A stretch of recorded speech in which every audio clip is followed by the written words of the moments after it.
Зак Эфрон целенаправленно развивает свою карьеру. Студия Warner Bros. Предложила Заку безымянную пока что комедию Джейсона Филларди, где Зак не только сыграет главную роль, но и станет продюсером. Для этого парень вместе со своим агентом Джейсоном Барреттом организовал продюсерскую компанию под названием Ninja Running Wild Productions, которая займется производством самых разных фильмов, в том числе и тех, которые помогут Заку стать разноплановым актером и сменить амплуа сладкого мальчика. Журналисты поинтересовались, почему Зак придумал для своей компании такое вызывающее название.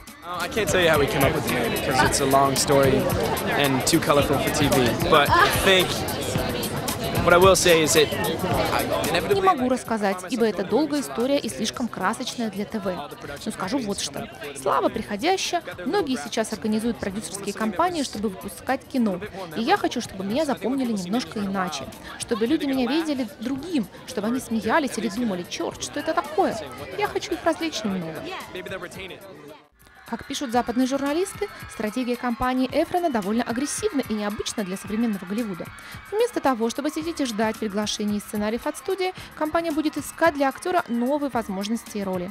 Это и правильно, каждый сам кузнец своего счастья. Ольга Белик для TV2Go.